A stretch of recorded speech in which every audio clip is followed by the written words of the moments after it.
wiilkan yareed arkaysaan waxa uu noloshiisa iyo nolosha reerkoodaba uu ka soo saaraa waa baalashka kabaha uu dadka u nadiifinayo waxaana taa ku kaliftay wax saboolnimo ama danyar weeyaan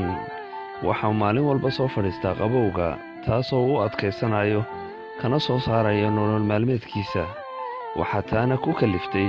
isagoo hooyadii ka naxay oo maalin walba ugu maydho dharka faraha ayadoo cimiladu aad u qabowdahay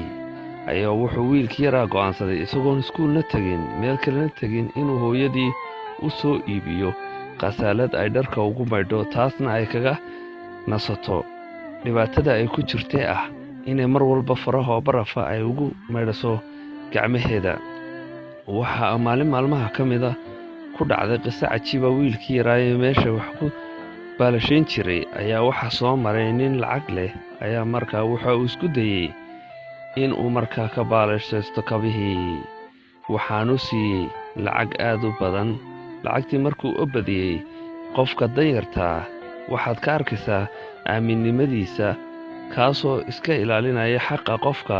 ayuu wuxuu isku dayey inuu lacagtii la siiyey uu u soo celiyo baaqigii laakiin ninkii wuu arkay inaanu wiilkani u baahan yahay lacagta si aanu u baahnayn taasna wiilkii yaraad way farxad gelisay wiilkii yaraa isagoon dhinaca eegin waxa uu toos u soo galay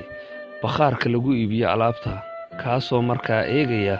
qasaalad inuu hooyadii u iibiyo si ay uga baxdo baahidii qabowga ay faraha dharka ku maydhaysay laakiinse lacagtii uu haystay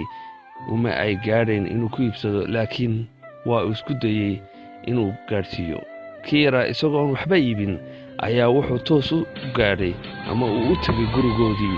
halkaasoo uu arkay hooyadii iyo farihii qabooba ku maydhaysa dharka waxa uu durtadibu isku dayey inuu biyo u soo kululeeyo si faraheedii qabooba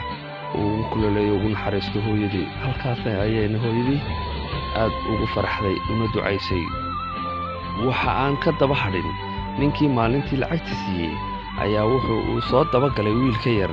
si uu u ogaado bal noloshiisa ilmaha yar aaminka ee lacagta badan maalintii uu siiyey laakiin doonaya inuu xaqiisa intuu ka qaatay intii kala u celiyo bal noloshuu ku jiray qabowguu fadhiyey waanu soo dabagalay waxaanuu soo raacay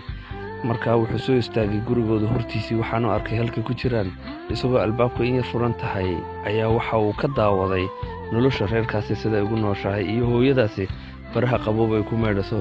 ka yarna mar hore aan qisadaydu ku soo yar celiye ninkan lacagta siiyey waxa uu kula kulmay dukaanka bakhaarka ki yaraayo eegaya qasaaladda markaana halkaa wuxuu ka dareemay markanuu soo dabagalay inuu wiil ka yariba lacagta uu halkaa u fadhiyey inuu la damacsanaa inaan wax xun siisanne laakiin uu hooyadii ku caawinayay si uu hooyadii ugu caawiyo taasina waxay kaliftay ninkii inuu u soo iibiyo qasaaladii hooyadii u baahnayd inankii yaraana uu ka bixiyo iskuulkii uu u baahnaa si uu noloshiisii uu u dabbaro waxbarashadiisana uu sii dhigto taasina waxayna tusisaa haddaynu nahay bini'aadmiga haddaynu isu naxariisanno keenna danyarta iyo kee dhibaataysanno u naxariisanno ilaahayna wuu inoo naxariisanayaa waa maxamed sharaf oo mar walba idiin soo kubidbiya qisooyinka cajiibka kolba uu naftayda iyo naftiinaba aan doonayo inay waxayna tarto iyo malqiyaamahana aynu wax ku qaadanno waxaana idinkula dardaarmaya naftayda iyo naftiinaba inaan mar walba hoos u eegno qofka jilicsan ee intaad haysata aan haysan wasalaamu calaykum waraxmatullaahi tacaala wabarakaatu